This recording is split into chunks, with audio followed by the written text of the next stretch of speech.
অসমত ভয়াৱহ নিবনুৱা সমস্যাই বিৰাজ কৰিছে। এটা সংস্থাপনৰ বাবে হাহাকাৰময় পৰিৱেশ আজি প্ৰজন্মৰ মাজত দেখা গৈছে। পেটৰ ফাটমুঠিৰ বাবে লাখ লাখ যুৱকে কেৰালা, বেংগলুৰুলৈ যাবলৈ বাধ্য হোৱাৰ সময়ত ধেমাজি মাছখোৱা চৌখাম গাঁৱৰ যুৱক মিণ্টু কলিতাই নিজৰ আত্মবিশ্বাস আৰু দক্ষতাৰে কেনেকৈ আগবাঢ়িছে তাৰ এক চমু বিৱৰণ আজি আমি আপোনালোকৰ মাজলৈ লৈ আহিবলৈ চেষ্টা কৰিছোঁ। এই দৃশ্যটো চাওক। অতি দৰিদ্ৰ পৰিয়ালৰ মিণ্টু কলিতাই কাঠৰ কাম আৰু পকী কাম শিকি মাছখোৱাৰ শিপিনীসকলৰ বাবে তাঁতশালৰ ছেট নিৰ্মাণৰ কাম কৰিছে আৰু নিজৰ কামৰ পৰিসৰ বৃদ্ধি কৰাৰ লক্ষ্যৰে নতুনকৈ গঢ়ি উঠা 2 লেন পথৰ কাষৰ জুলিচাৰিত কলিতা এণ্টাৰপ্ৰাইজ নামৰ এখন প্ৰতিষ্ঠান মুকলি কৰিছে। এই প্ৰতিষ্ঠানতে মোবাইল ফোন মেৰামতি, বিক্ৰী, জেৰক্স, প্ৰিণ্ট আউট আদিৰ সেৱাও উপলব্ধ দেখা গৈছে। এক কথাত ক'বলৈ গ'লে নিবনুৱা সমস্যাই নতুন প্ৰজন্মক চিন্তিত কৰি পেলোৱা সময়তে মাছখোৱাৰ এইজন মিণ্টু কলিতাৰ যি আত্মনিৰ্ভৰশীল হোৱাৰ চেষ্টা কৰিছে, ইয়াক লৈ এতিয়া স্থানীয় অঞ্চলৰ ৰাইজে প্ৰশংসা কৰিছে। ইফালে জানিব পৰা মতে তাঁতশাল নিৰ্মাণৰ কামৰ উপাৰ্জনেৰে এই যুৱকজনে বিলাসী গাড়ী ক্ৰয় কৰি নিবনুৱাসকলৰ বাবে আশাৰ উদাহৰণ কঢ়িয়াই আনিছে। তোমাৰ দৰে এজন যুৱক, যিজন যুৱকে পকা মিস্ত্ৰীৰ পৰা কাঠৰ মিস্ত্ৰীলৈকে জানা, কেৰেলাৰ মুখ এৰি মাছখোৱা চৌখাম গাঁৱত তুমি মানে এটা আদৰ্শই দেখাইছে যে কাঠৰ মিস্ত্ৰী, পকা মিস্ত্ৰী হৈ গাড়ী ঘোঁৰা কিনি ঘৰ চলা, পৰিয়াল চলা, আকৌ নতুন এখন গাড়ী, এইবিলাক প্ৰেৰণা কেনেধৰণে পালা? এনেধৰণে মানে আমি বহুত দুখীয়া ঘৰৰ মানুহ। প্ৰথম যেনে তেনে কিবা এটা কৰি 2003 চনত ভিনদেউৰ লগত ফটো ষ্টুডিঅ' খুলিছিলোঁ। খোলাৰ পিছত তাৰপৰা নিজে 2006 চনত ফটো ষ্টুডিঅ' আকৌ নিজে খুলিলোঁ। 2018 চনলৈকে চলালোঁ। ফটো ষ্টুডিঅ'ৰ লগতে চেণ্ডেল, জোতা আৰু ইলেক্ট্ৰনিক সামগ্ৰী কিছুমান লৈ দোকান খুলি 18 চনলৈকে চলালোঁ। 18 চনৰ পিছত বাগান এখন খোলা হ'ল। বাগানখন খোলাৰ পিছত সময়টো ইয়াত দিব নোৱাৰাৰ কাৰণে দোকান 18 চনত এৰি পুনৰ বাগানৰ কামত লাগিলোঁ। বাগানৰ কামত লাগি তাৰপৰা আমাৰ গাঁৱত জানেই চৌখাম গাঁও দ্বিতীয় বস্ত্ৰ নগৰী, তাতে মানে তাঁতশাল বনোৱা মেলা সেইখিনি হয়। তাৰপিছতে মই তেতিয়া শাল বনাবলৈ লাগিলোঁ। নিজৰ ঘৰত দুখন শাল খুলিছিলোঁ।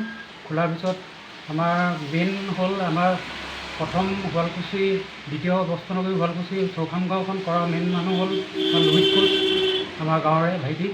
সিয়ে প্ৰথম তাঁতশালৰ পৰা ধৰি পিনি সেইখিনি সি আনিছিলে ইয়ালৈ মাছখোৱালৈ। তাৰপিছত যেতিয়া শালবিলাক মই ঘৰলৈ দুখন শাল বনাইছিলোঁ, বনোৱা ভাল দেখি তাঁতশাল মোক ৰাইজে বনাবলৈ দিলে। তাৰপৰা এতিয়া মই সেই তাঁতশাল কামেই কৰি আছিলোঁ। তাৰপিছতে ল'ৰাই আকৌ পুনৰ যিটো আমাৰ ষ্টুডিঅ'ৰ আগত মই খুলিছিলোঁ, সেই বস্তুখিনি ইলেক্ট্ৰিকেল আৰু ফটো, জেৰক্স সেইবিলাক কৰিম বুলি যেতিয়া সি ক'লে, কোৱাৰ কাৰণে মই আকৌ পুনৰ মোবাইল ৰিপেয়াৰিং কৰিব আৰু কি অনা হয় হ'ব আৰু পাছত। এতিয়া বৰ্তমান একেবাৰে কমকৈ আৰম্ভ কৰিছোঁ দোকানখন, আজি প্ৰথম। কিহৰ দোকান?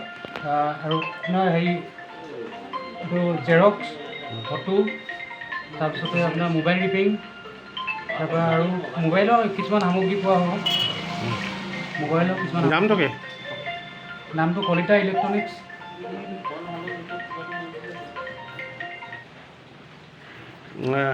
নামটো কি? মোৰ নাম মিণ্টু কলিতা। তুমি এতিয়া এটা কথা দেখিছোঁ, তুমি যথেষ্ট সচ্ছলতা, ইমান কষ্টই জীৱনটো শৈশৱবোৰ পাৰ কৰিছে। দেউতাই এটা সৰু চাকৰি কৰিছিলে, বহুদিনৰ পাছত পেঞ্চন পাইছে। চাকৰি নহ'লেই এই অৱস্থাৰ পৰা এখন ধুনীয়া গাড়ী, বহু কাম শিকিলা, কাঠৰ কাম শিকিলা, পকা কাম শিকিলা, এতিয়া মোবাইলৰো এখন ধুনীয়া দোকান দিছা। এইটো অনুভৱটো কেনেকুৱা লাগিছে?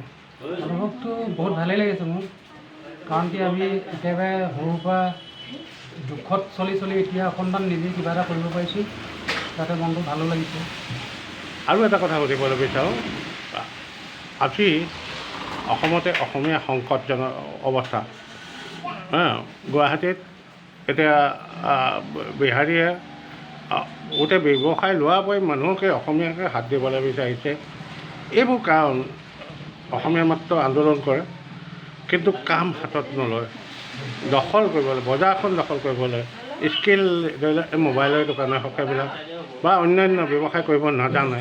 কেৰেলালৈ গৈছে, মৰিছে, হেৰাইছে, এনেকুৱাবোৰ হৈ আছে। এইবোৰ নিৰাময়ৰ ক্ষেত্ৰত অসমত কিবা ব্যৱস্থা আছে নেকি? তেনেকুৱা কথাটো মানে অসমত আমাৰ অসমীয়াখিনিয়ে নিজে নিজে ভালকৈ কৰি যাব লাগিব। লোকৰ তলত চলাতকৈ নিজে নিজে কৰিব লাগে, সেইখিনিয়ে মই ভাবোঁ।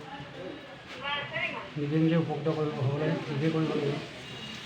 কি বাৰ্তা দিব বিচৰা যিসকল ল'ৰাই কাম নকৰিছে বা চাকৰি নাই পোৱা? চাকৰি নোপোৱাটো ধেৰ ল'ৰা আছে, ধৰি লোৱা সেই অৰ্হতা নাই, তেতিয়া সেইসকলক কি বুলি কয়? তেওঁলোকেও মই যেনেকৈ কিবা এটা কৰিছোঁ তেওঁলোকেও কৰাটো মই ভাবোঁ। যিজনে মই কৰিছোঁ তেনেকৈ তেওঁলোকে। তোমাৰ পৰিচয়টো দিয়াচোন। পৰিচয়